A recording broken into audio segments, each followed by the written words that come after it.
It wasn't the dishes she made that bothered me. It was the secrecy. The way she would slip into the kitchen late at night, chopping vegetables and sautéing garlic with a focus I hadn't seen in months.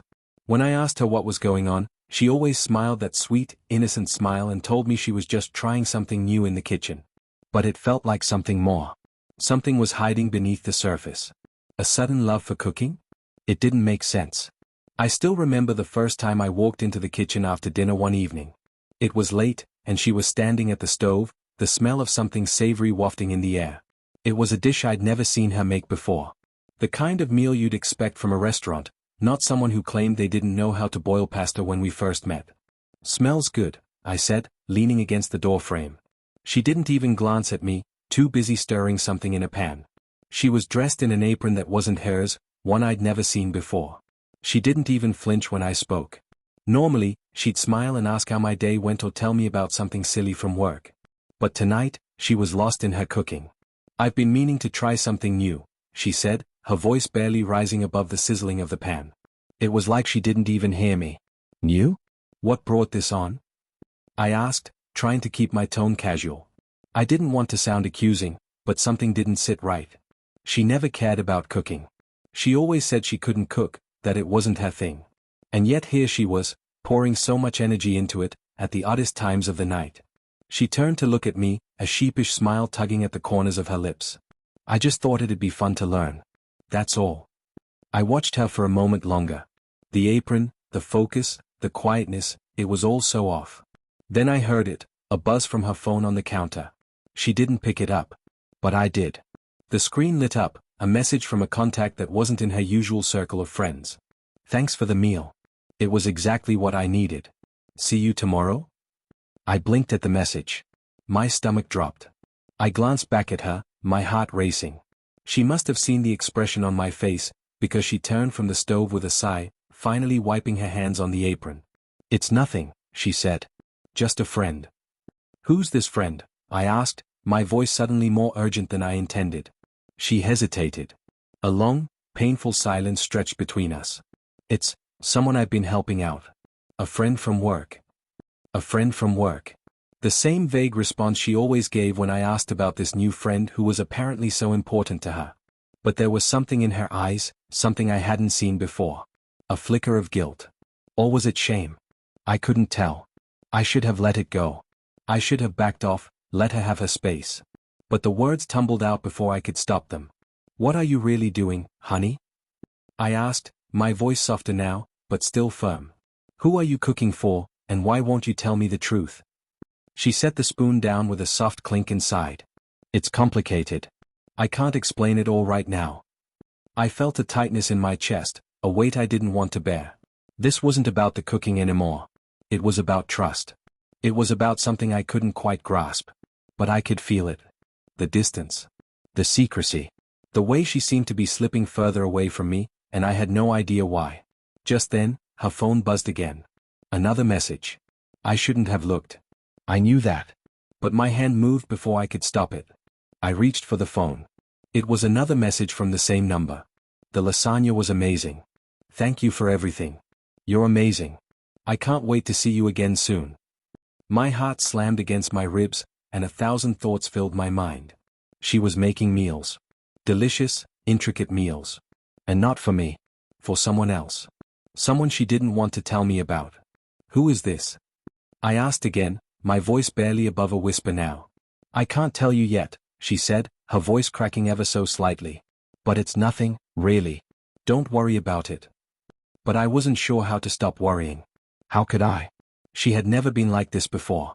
She had never hidden things from me. "I don't know if I can just sit here and pretend this is normal," I said, my words catching in my throat. "You're hiding something from me. And it's more than just a cooking class or a hobby. This, whatever this is, has to stop." She took a step toward me, her face pleading, her eyes wide with a mix of fear and something I couldn't understand. "I'm sorry," she whispered, her voice barely audible. "You don't know everything. But I'll tell you soon. I promise. Just, give me time." But the more I looked at her, the more the knot in my stomach tightened. This wasn't about time. This was about trust. And something inside me knew, deep down, that whatever she was keeping from me, it was too big to ignore. It was just a meal. Or so I thought. Just a meal. But as I stood there, the weight of her secret pressing down on me, I began to realize that it wasn't the cooking that had changed. It was her. And the person she was cooking for wasn't me. It's funny how something as small as a meal can unravel everything. What was supposed to be a simple evening, her cooking, me coming home to a warm, cozy dinner, turned into something else entirely. The phone buzzing with those strange messages, the secrecy behind her eyes, and that unease in my chest that I couldn't shake. I didn't want to overthink it. I wanted to believe her. I wanted to trust her. But the more I thought about it, the more everything felt off. The night stretched on, but I couldn't sleep. I lay there next to her, hearing the soft rhythm of her breath as she slept peacefully. She hadn't said anything more, and I didn't push. I didn't know how to push, not without feeling like I was prying. But there was no getting around it now. The secret was there, hanging between us like a dense fog, and I couldn't ignore it. I waited until morning. Her usual routine, getting up early, making coffee, fiddling with the blender. It was all normal. Too normal. She didn't say much to me, barely looked me in the eye, but she wasn't angry. She wasn't even upset. There was just a strange kind of distance, like she was in the same room but miles away. When I finally broke the silence, it was over something trivial. I don't know why I chose to start with something so small, but I guess I wasn't ready to confront the big things yet. Are we out of eggs? I asked, standing by the fridge, my fingers hovering over the carton. A dumb question, I know. But in the absence of anything else to say, I had to say something. No, she replied quickly, too quickly. I'll go get some later. I didn't look at her, but I felt her eyes on me, sharp and expectant. I wasn't sure what she was waiting for. Maybe she was hoping I'd just move on, pretend nothing had happened. But I couldn't. About last night, I started, my voice lower than I intended, my hands suddenly feeling clammy. Who are you cooking for? Really? She didn't say anything.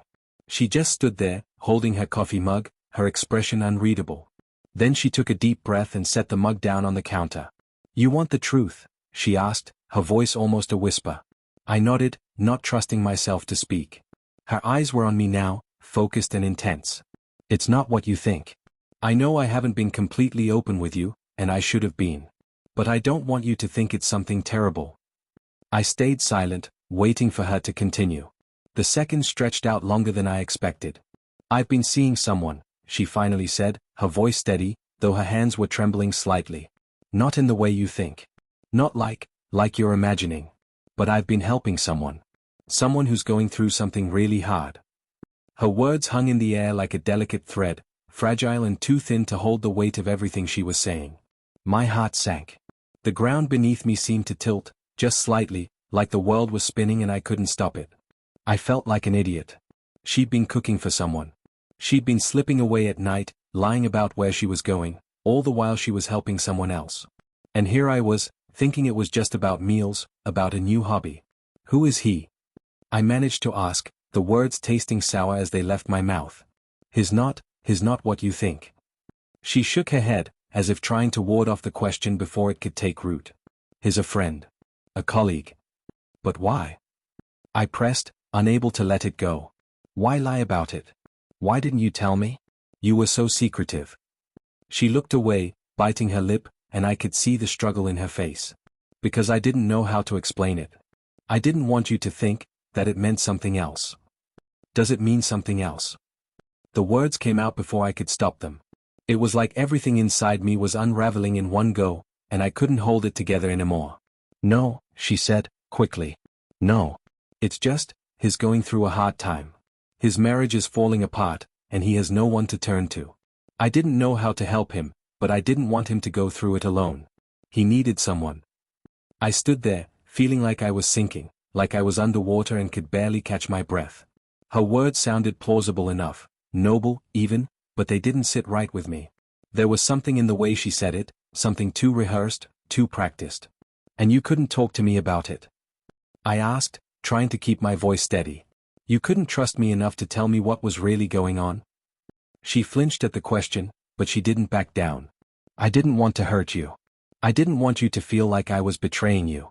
I thought if I just helped him quietly, it wouldn't matter. But it does matter. My voice broke on the last word, and I felt the weight of everything hit me at once. The lies. The secrets. The hours she spent in the kitchen making meals for him, and the hours she spent lying to me. "I'm sorry," she whispered, but it didn't feel like enough. It wasn't enough.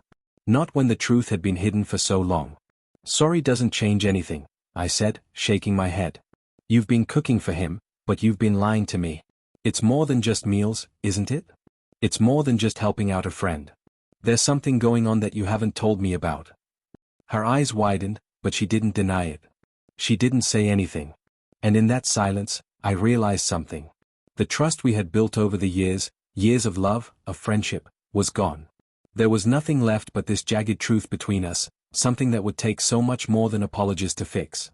"I never meant for it to be like this," she said quietly, and I could see the regret in her eyes. But it didn't matter anymore. The damage had been done. The trust was broken, and once that happens, it's impossible to just pretend everything is fine. I backed away from her slowly, the words hanging in the air like a weight I couldn't lift. I didn't know what to do next. I didn't know what came after something like this. "I need time," I said, my voice hollow. And for the first time in a long time, I didn't know if I could ever trust her again. The silence between us was thick. Heavy. It lingered for hours, a presence in the room that I couldn't shake off, no matter how hard I tried.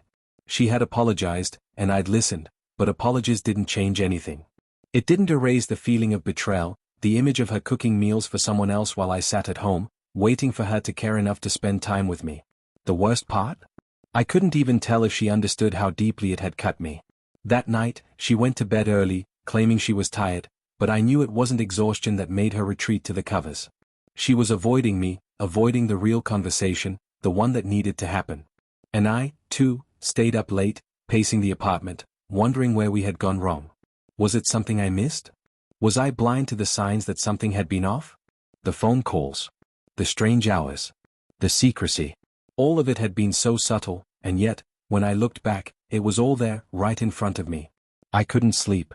My mind kept racing, replaying her words over and over again. I tried to make sense of it, to find some logical explanation that would let me off the hook, let her off the hook, but none came. No matter how hard I thought about it, no matter how many excuses I tried to give her, the reality was staring me in the face. She had been hiding something from me. She had been giving parts of herself to someone else, and I had no idea how to come to terms with it. The next morning, I woke up to an empty bed. She was already gone on her usual run of errands. I had no idea where she had gone, but it didn't matter. Nothing mattered. The fact that I wasn't even remotely surprised by her absence, that I didn't even care if I heard from her, was the most telling thing of all. The distance between us had grown so vast in such a short time that I could barely remember what it felt like to be close to her. I didn't know how much longer I could keep pretending that everything was okay, that this wasn't a problem. So, I did the only thing I could think to do in that moment. I called her. I needed to confront her, face to face. I needed to hear her side again, but this time, I wasn't going to let her get away with half-truths. "Hey," I said, when she picked up. My voice was calm, quieter than usual. "Where are you?" She hesitated. "I'm at the store. I'll be back in a little while. Is everything okay?" I could hear the tightness in her voice, the way she was trying to sound casual, like nothing was wrong. But everything was wrong. She couldn't hide it anymore. The unease in her tone only made the knot in my stomach tighten. "Can we talk when you get home?" I asked, my voice thick with something I didn't want to acknowledge. "Sure," she replied, but her hesitation didn't go unnoticed.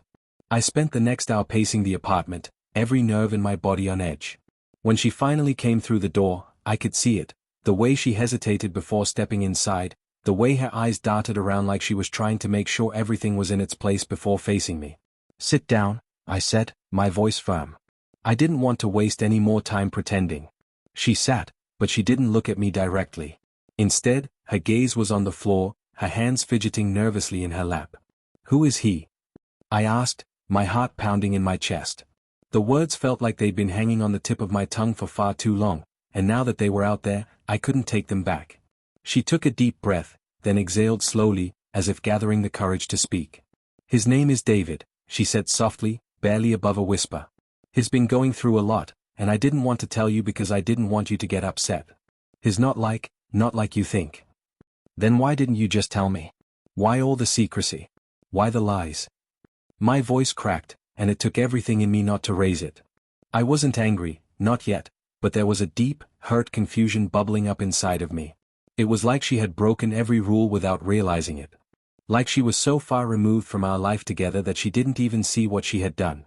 He's been dealing with his own mess, she explained, her voice steady but her eyes avoiding mine. And I wanted to help him, but it didn't mean anything. Not in the way you're thinking. I was so tired of hearing that. So what does that mean? That it's nothing?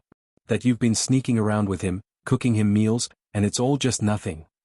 She winced at my words, but she didn't deny it. She just sat there, looking more like a stranger than the woman I thought I knew. She reached for her coffee cup, then set it back down, as if the action would ground her, make her feel less exposed.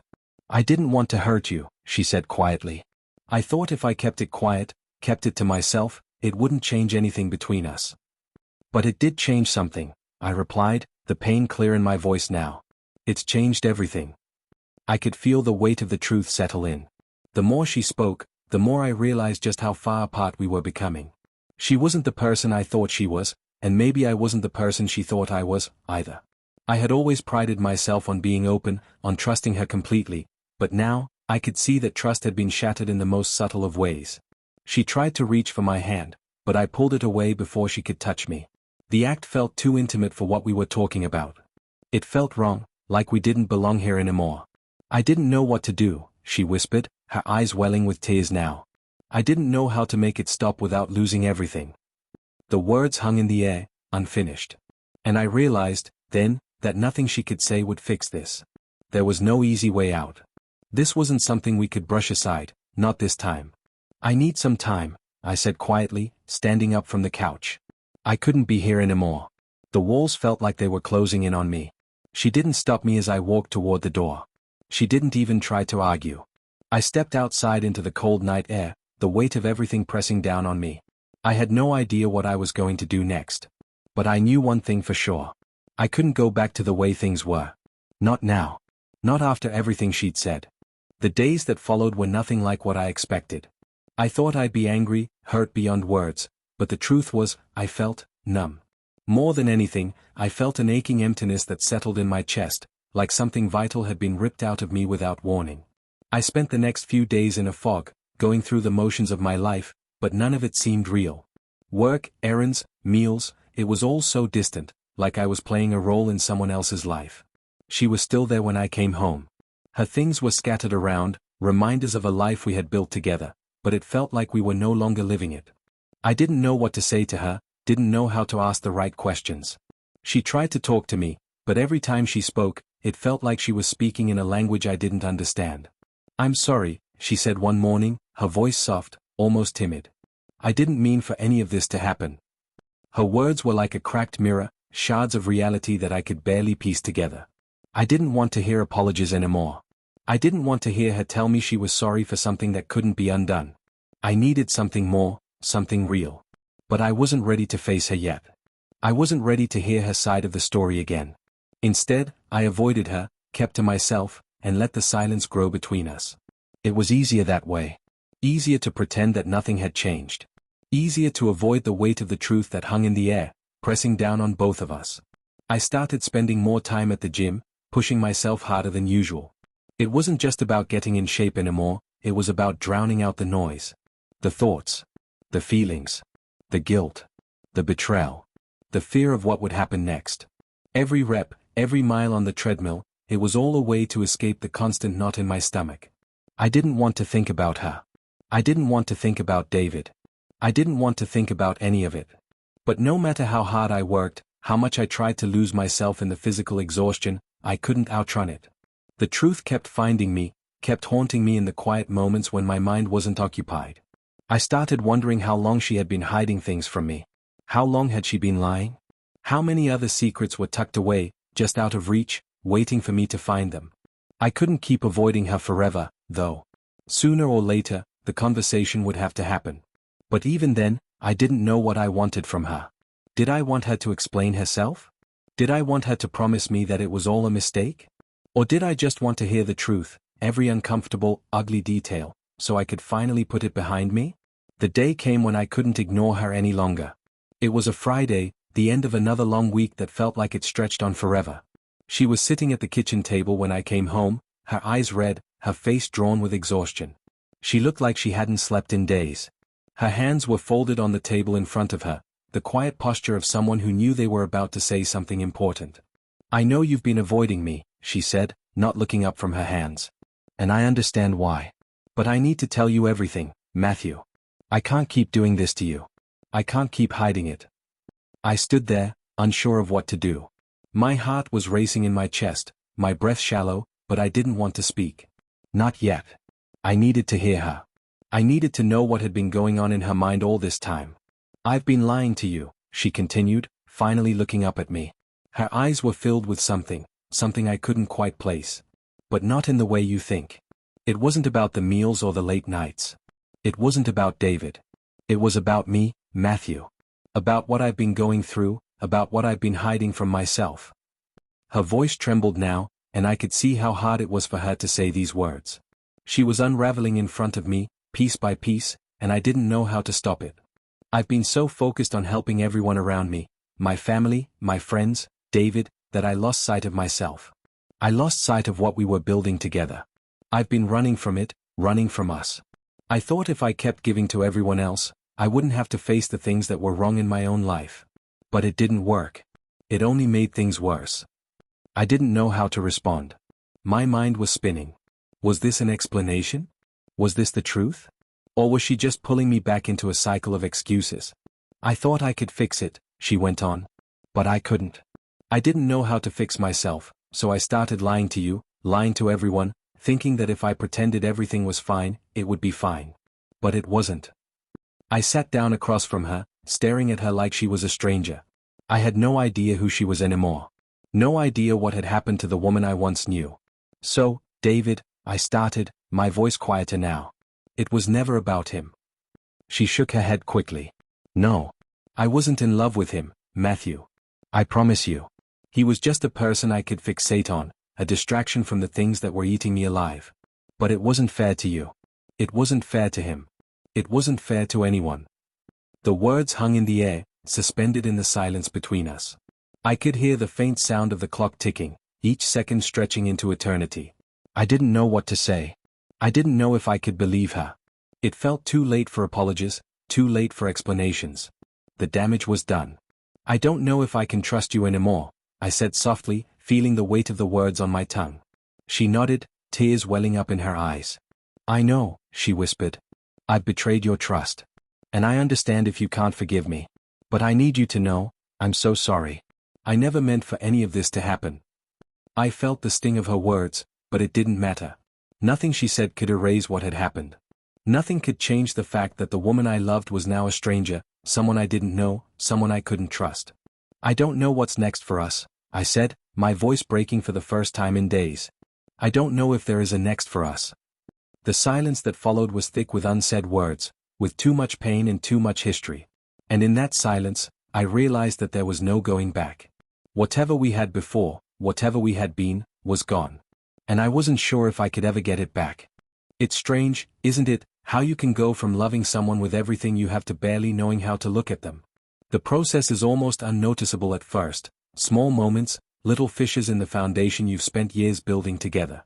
But eventually, those cracks grow, until the whole thing starts to crumble. And suddenly, you're left standing in the wreckage, unsure of what to salvage, if anything at all. That night, after the conversation, I didn't sleep.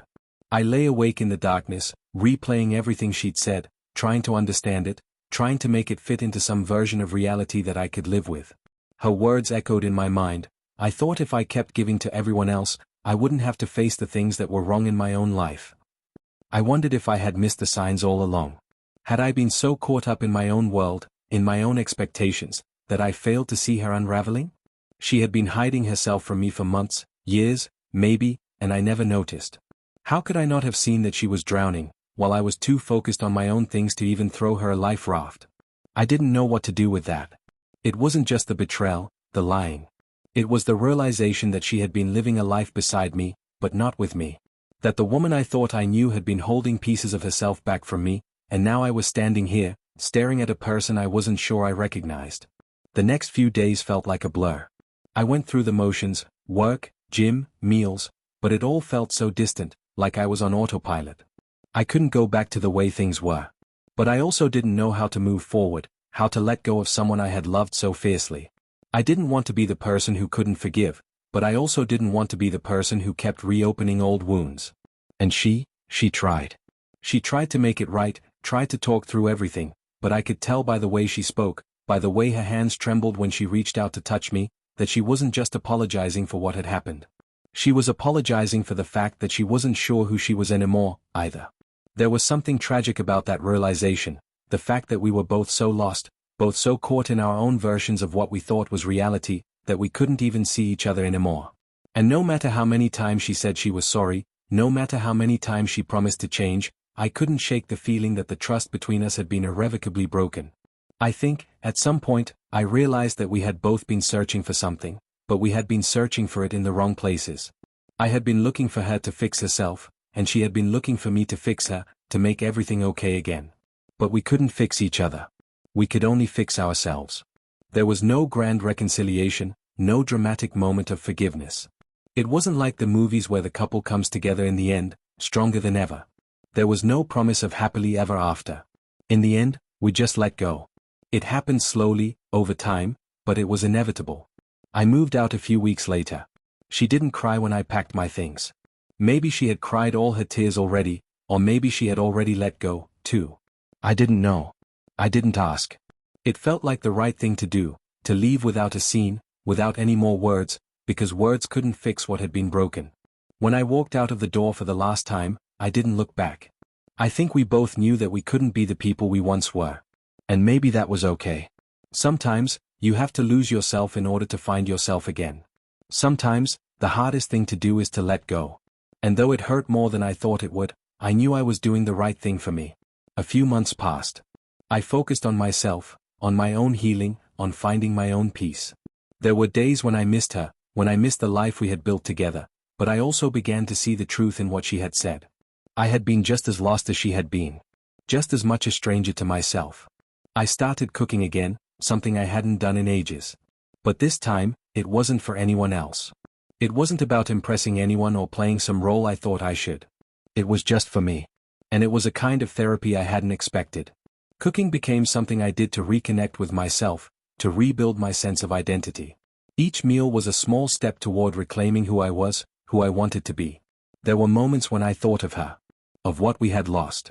But I also realized that sometimes, things break so that they can be rebuilt stronger. I don't know if she's done that for herself yet, but I hope she does. I hope she finds her own peace, her own way back to herself. As for me, I don't know what comes next. I don't know if I'll ever love again the way I loved her. I don't know if I'm ready to open my heart to someone new.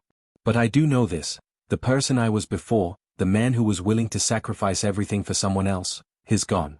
And maybe, just maybe, that's the first step toward becoming the person I was always meant to be.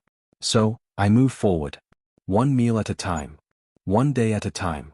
And I don't look back. Because the past is where it belongs, behind me,